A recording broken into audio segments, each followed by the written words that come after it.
Okay, welcome everyone to the second episode of In My Own Words, Your Stories, Your Voice. Tonight's topic is a mother's strength, the power of sharing your story. Tonight's guest is Miss Monica Jefferson. How are you, Monica? Thank you for being I'm on the show. I'm fine in yourself. Thank you for I'm having me. doing absolutely.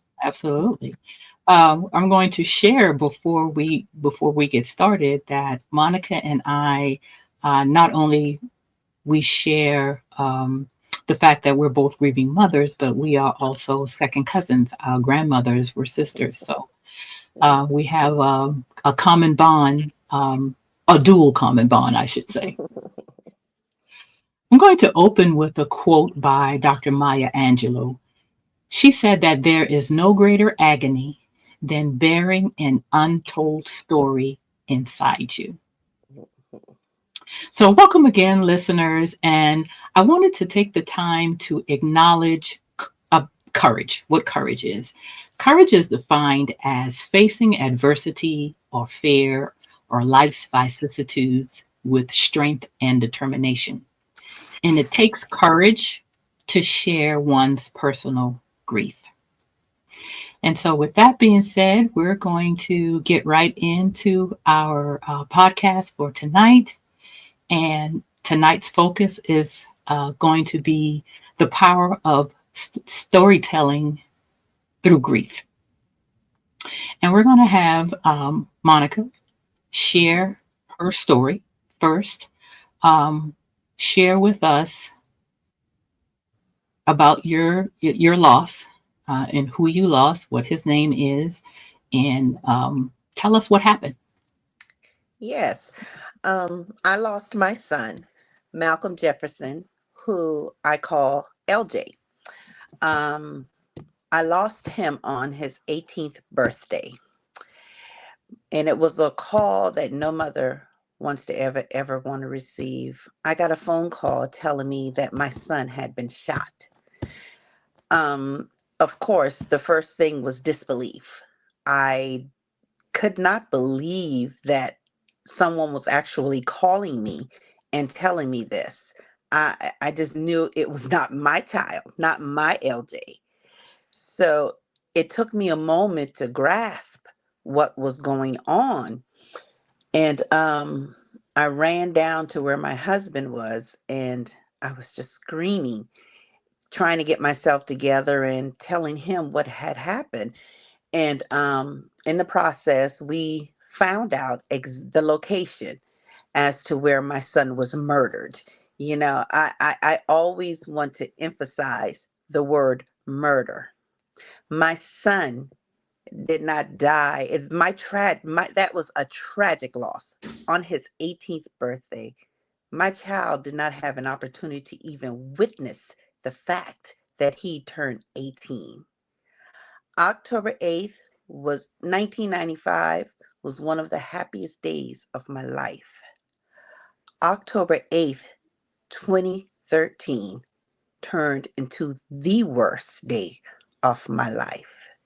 They killed my child on his 18th birthday, something that up to this day is still very hard for me to resonate with. We went to the place where my son was murdered, and as we got there, the police officer informed us that he had already been taken to the Medical University Trauma Unit. Upon arriving there, it's amazing how word gets out so quickly because the amount of people that were at the hospital after they heard about the situation that happened was unbelievable, and I got to that hospital and I don't know what happened, but it felt like I was just having out of body experiences. I heard echoes, I saw people, but I was like in this bubble. I can't even explain the way I was feeling, the numbness, the disbelief, it was just something I can't even put into words what it was that I was going through. Yes. And as I sat there, I saw this gentleman come toward me, and he had on his badge the word chaplain. And I'm looking at him like, now, why is he coming to talk to me? He wants to know, the family of Malcolm Jefferson. And I'm like, why does this chaplain want to talk to me? So I'm like, I'm his mother. So he came over, started asking me questions as far as his date, his address and everything, and I gave him all the information. Then he got to the point where he said, "Is his birthday October 8th, 1994?" I says, "No, it's October 8th, 1995." And that's when it hit me. And I looked at him and I said, "It's his birthday. Today is his birthday." And he looked at me and he dropped his head and just shook his head. And as he looked around the waiting room, he saw all the people. He asked me, he said, "Are these people with you?" And I said, "I don't know. I guess so." I said, "I really don't know." At that point, I couldn't even think straight. So he asked us to go into a room where we had a little bit more privacy. Not thinking, we're walking toward the room. My mom was on one side and my sister was on the other. And as we entered the threshold of that room, I felt like someone had poured a bucket of ice over my whole entire body. I felt a chill that ran through me from my head to my foot. And I immediately stopped in my tracks and I just shook my head and I started crying. And I could not stop crying. And my mom was like, "Don't cry. Just wait until they come and say something to you." And I'm like, "No, mommy, something's wrong." I said, "Something is wrong with my baby. I know something's wrong with my baby."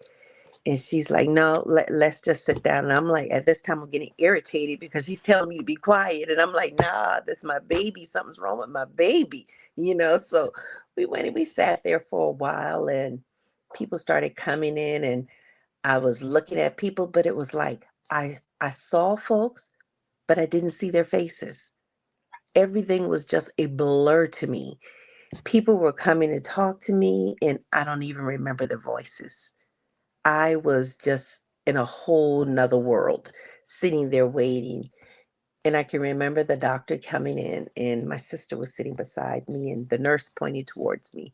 So my sister got up and moved, and the doctor sat there, and he looked at me, and he said, "Miss Jefferson," he says, "your son Malcolm was brought into the emergency room with multiple gunshot wounds.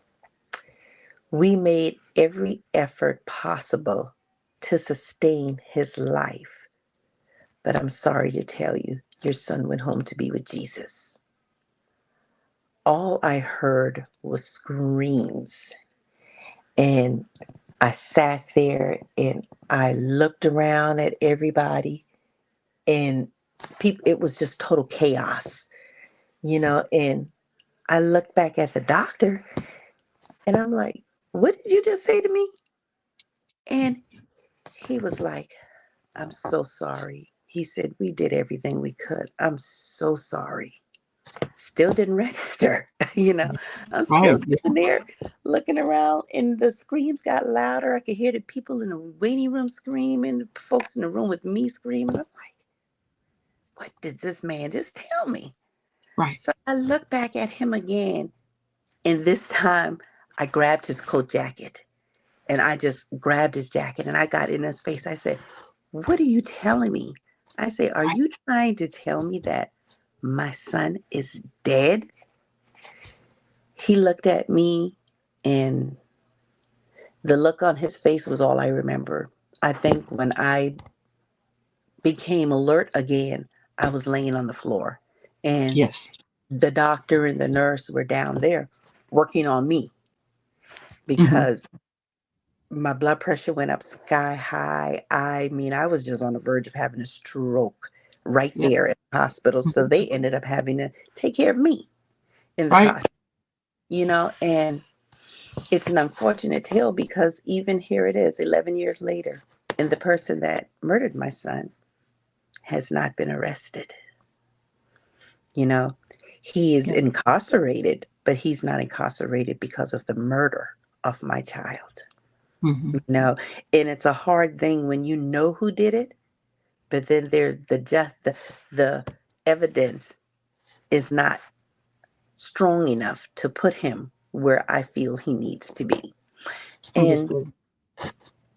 in the beginning, I won't even begin to tell you, as far as justice was concerned, the only justice in my eye was him to die. Yep. You know, Understood. and I, I sit back and I think about it all, and no mother should ever have to go through what it is I go through, losing your child to murder. You Right. should never ever have to do that. Who gives Yep. someone the right to take another person's life? You're not God. You don't have that right. So how Right. do you go about, even though I've been told by the police and through their investigation that it was my son being in the wrong place at the wrong time, still it does not justify the fact that you killed Right. my.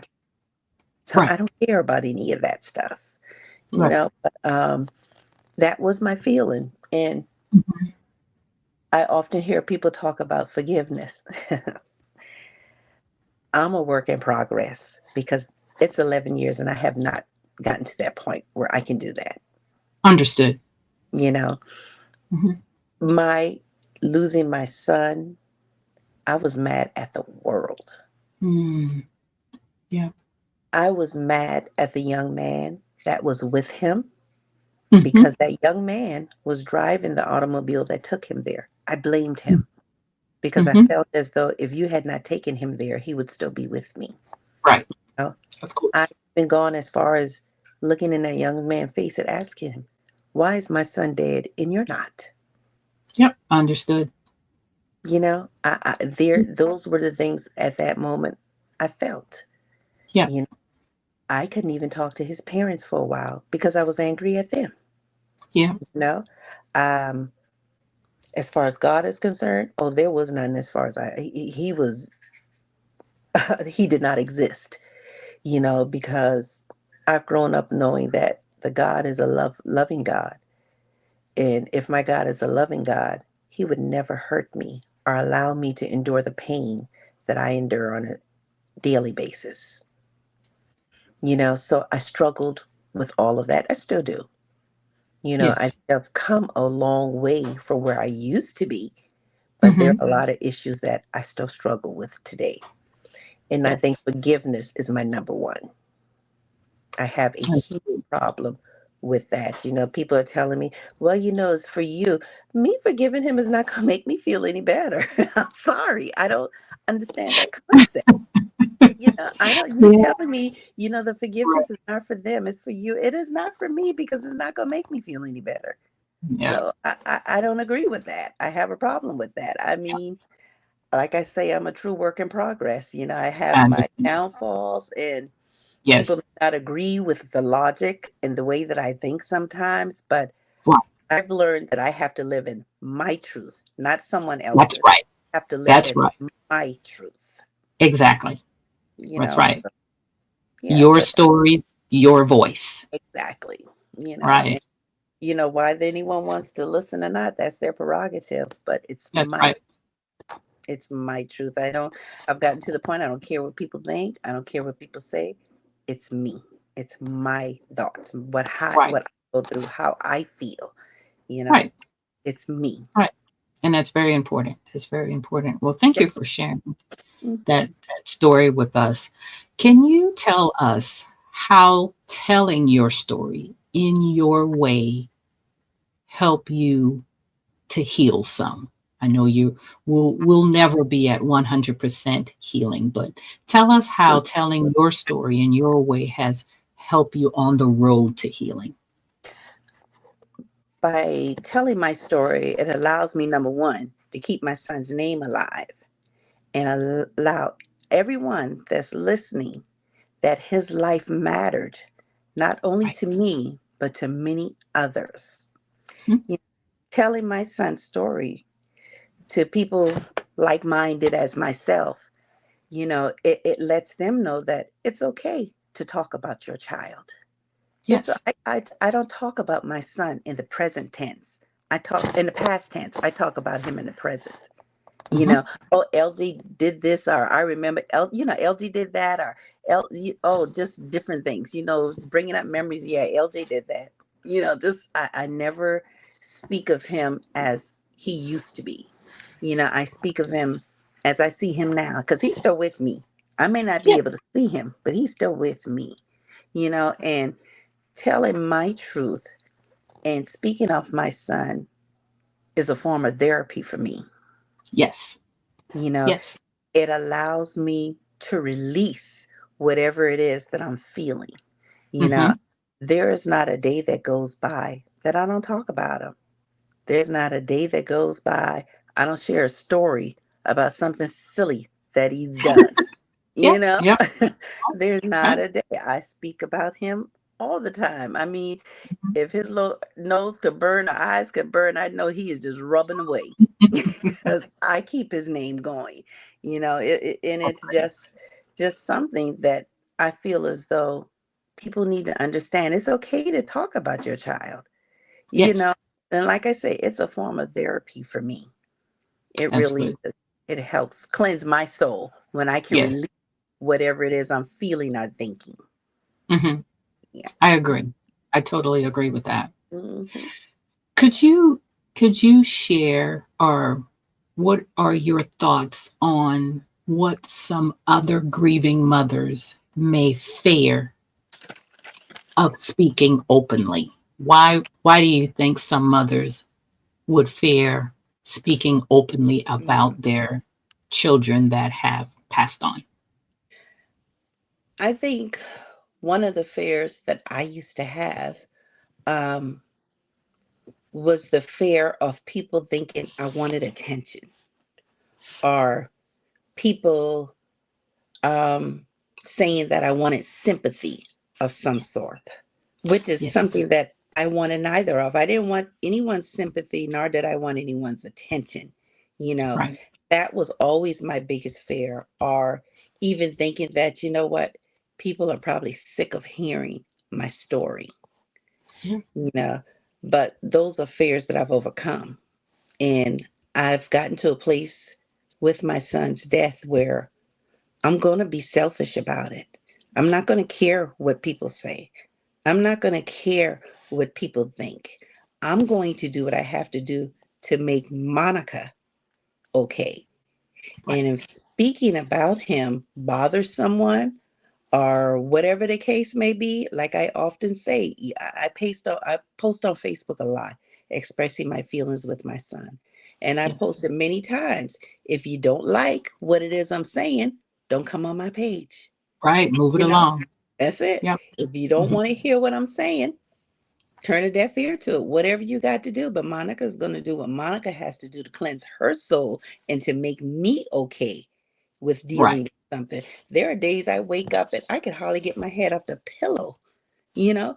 And if Yeah. I feel like talking about that and nobody wants to hear, fine. But I'm going to talk about it because Right. I need to do that to help me get along in my day. So Right. I'm selfish with it. When it comes to my son and me speaking on his name and his death, I don't care what anyone says. I do what Monica wants. I'm Yeah. selfish that way, Yeah. you know? So thank you for sharing that. Yeah. And also, what advice would you give to grieving mothers who are hesitant to share their story? Um, First, I would tell them, take your time. You have to do it when you're comfortable. Nobody can't tell you when to tell your story, how to tell your story. You have to do it on your time and when you're comfortable. And believe me, that time is going to come when you're Mhm. going to want to say. In the beginning, it's hard because it's even hard for you to think about the fact that you've lost your child. So coming out and publicly sharing it is a very hard thing for you to do. But I think it's something that needs to be said. I've learned in my walk down this path that sharing my story helps others, which is the reason I like to share my story.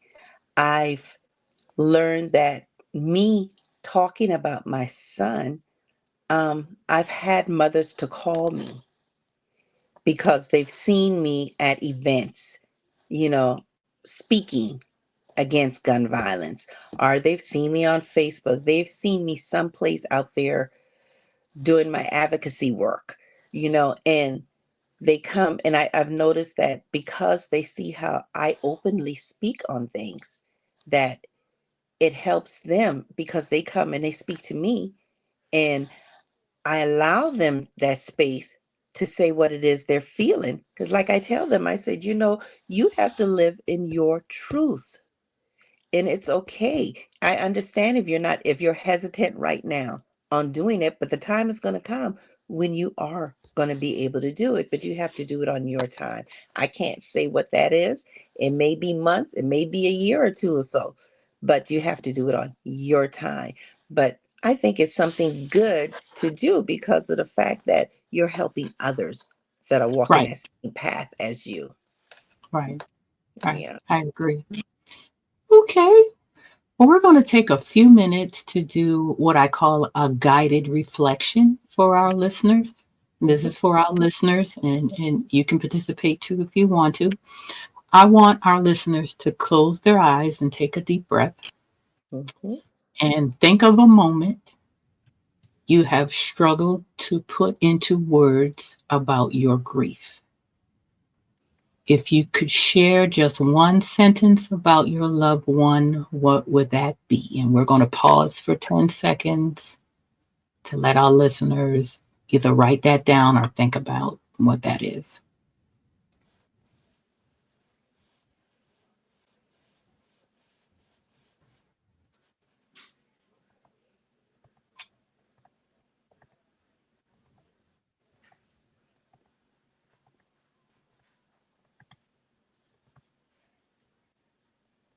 Okay, great. I wanted to reaffirm that every story matters and that no one has to grieve alone. We want you to engage with us. We certainly want you to visit our Facebook page. We want you to go to Spotify and Apple Podcasts to watch our show for tonight. We're well into our podcast. This is our second episode. We're super excited about that. And if today's conversation moved you, consider sharing your story. You could submit it anonymously through email. Our email address is in my own words 2025 at gmail.com. Or you can join our online Facebook community where we uplift one another. We also have the podcast streaming through YouTube, so you can also watch it there. And if you're watching it through YouTube, don't forget to hit that subscribe button. And we want you to share this episode with someone who needs to hear it. In closing, we want you to know that grief is a journey, but no one has to walk it alone. Until Back. next time, we'll see you on In My Own Words, your stories, your voice. Okay.